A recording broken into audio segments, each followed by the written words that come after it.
magic arm clamps, more specifically cheap magic arm clamps. These are from eBay or Amazon or somewhere, I can't remember where. They were quite cheap.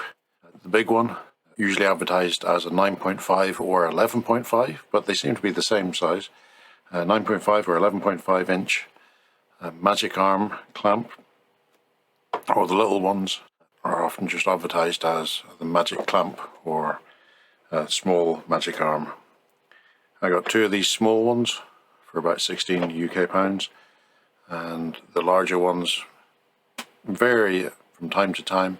They seem to be available from about £6.50 sometimes, if you manage to catch the market right, or more commonly about £7 or £8 they can be got. They're very, very useful. The small ones just come with a little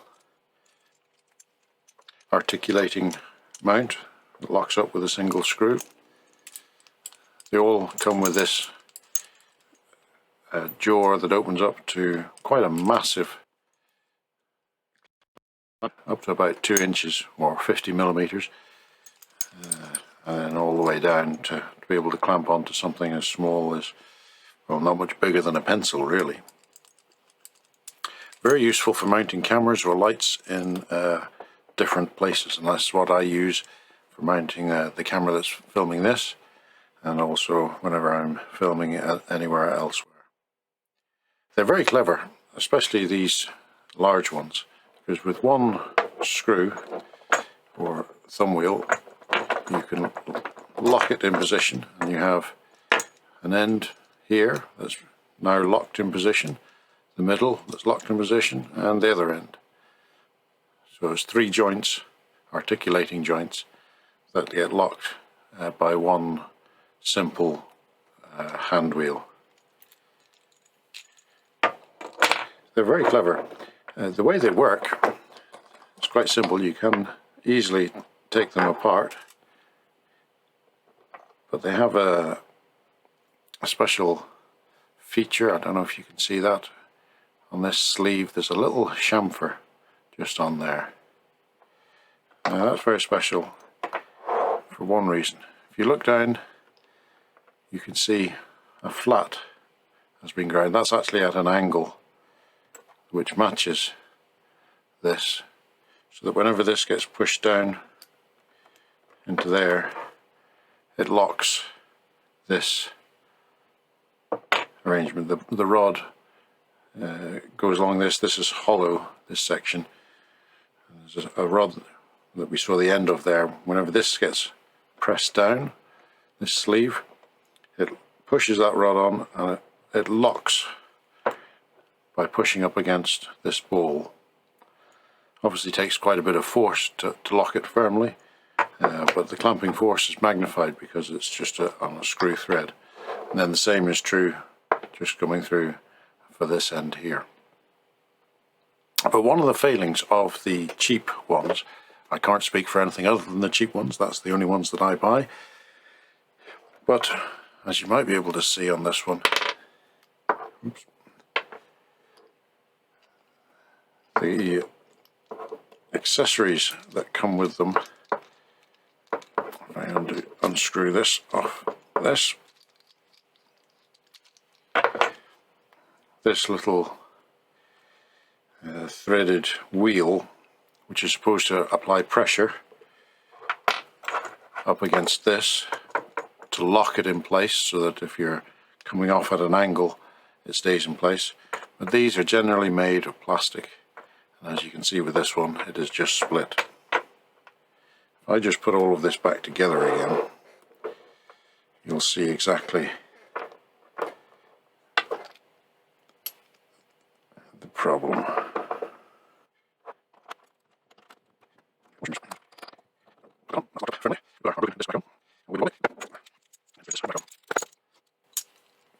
So the problem comes whenever you perhaps have clamped onto something. Just adjust this.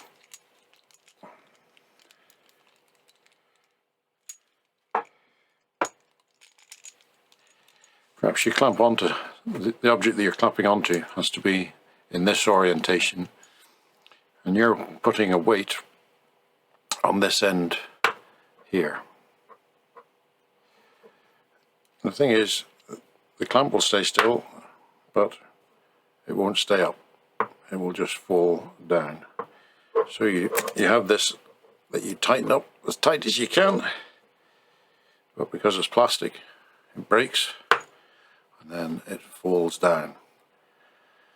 So in today's video, what I'm going to do, not just reviewing and telling you about these arms, I'm actually going to go out to the workshop and going to take some unknown grade of steel and basically make a couple of new, I'm not sure what else to call them, knurled wheels, I suppose, knurled threaded wheels. The threads are standard 1/4 inch by 20 threads per inch, standard photographic tripod screw mount. I have a tap. I also have a die set if I needed it, but I just need a tap set for putting the holes in that. So we'll see you over at the workshop.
So now the outside has been knurled, we need to put a hole up the middle to be able to tap for the thread.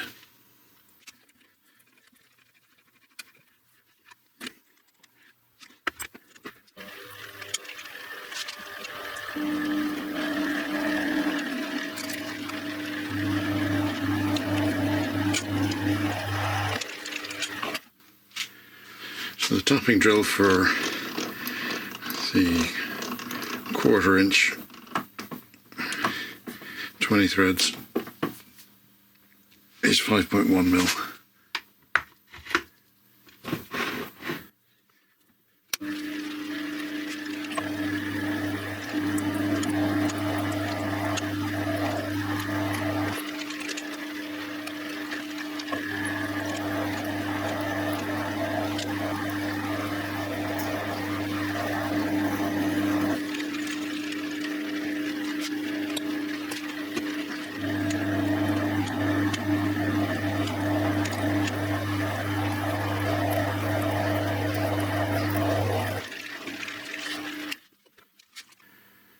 So I'm not going to tap this right now because this is steel, very, very tough to try and tap a long distance through.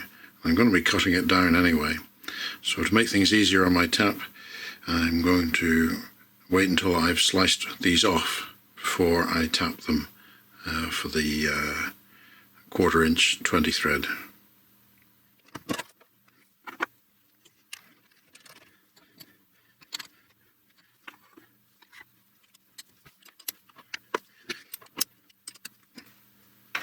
We'll just knock off the sharp edge from this.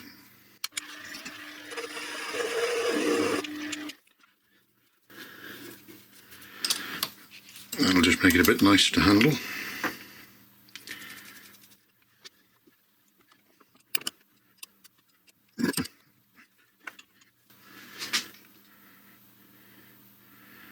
So I'm wanting to make these about 7.5, between 7.5 and 8 mil thick.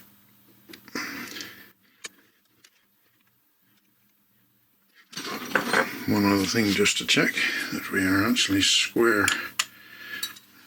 The tool is square in the, which we are not. We are way off square.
So now we can get this tool out.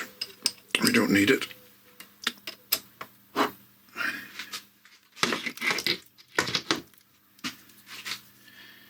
can go back. Just a normal insert tooling that we can use to be able to clean up the faces on these parts we just made. So we can take that out. It's a bit warm.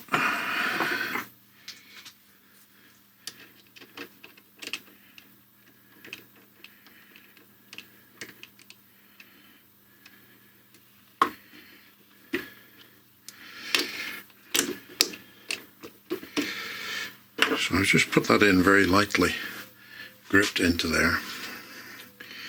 And we can just turn it at a low speed and push the tool up against it, and it should self-align.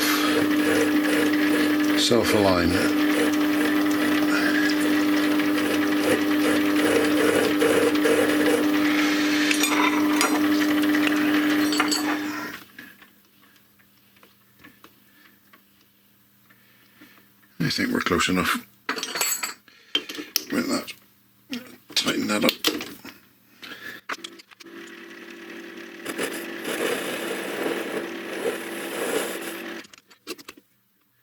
Nice clean face. And we do the same with the other. Very lightly gripped, as you can see, all wobbly.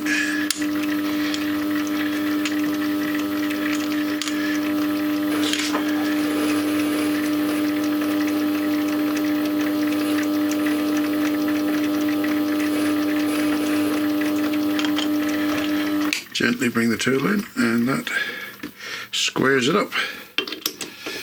I keep meaning to make myself one of these tools with a ball bearing, a ball race on the end of it. It does the job even better than this, but I haven't got around to doing that yet, so this is the next best thing.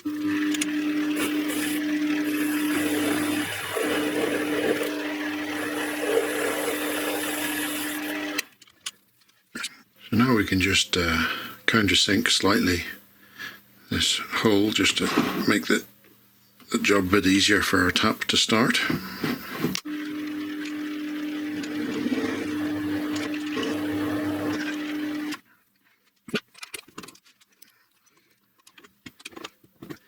Now we can tap it. What you like to do is put on a bit of tapping lubricant. It makes all the difference and really prolongs the life of your tap, especially using it in steel. And this is some unknown grade of steel.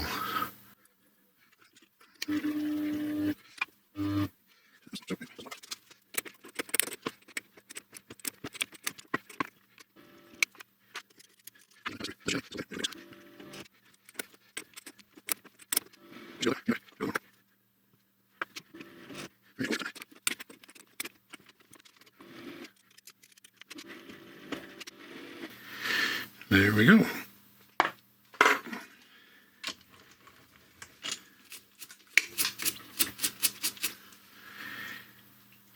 One tapped.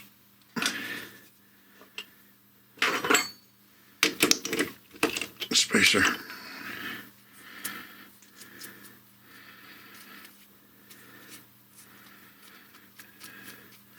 There's a little bit of a rag left on here, but that can be taken off with the countersink.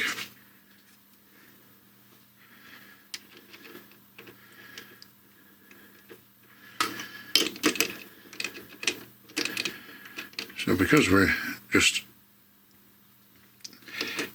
working on the inside of this, I can actually put it flat up against the side of the chuck here and know that it's going to be square and that the tap will go in square. First, let's just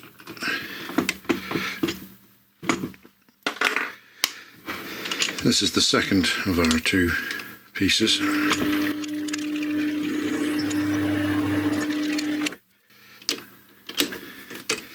Just flip this around and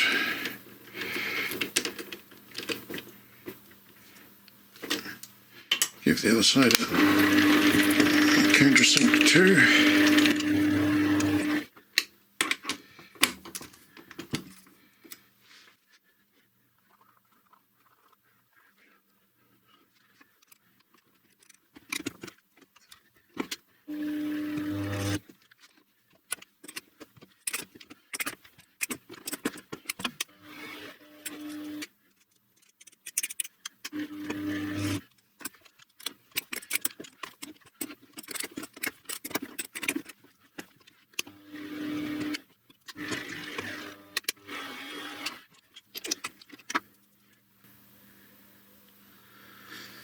Very nice.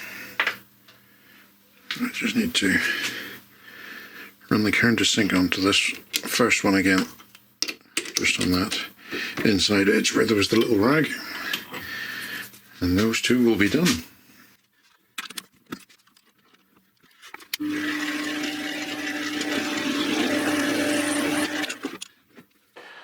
So here we are back in the office again with our completed little knurled wheels.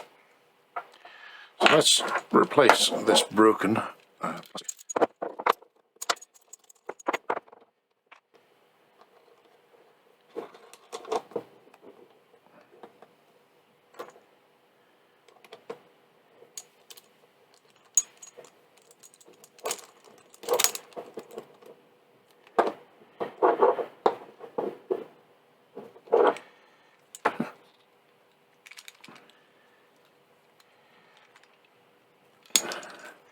now we can really get some purchase on that.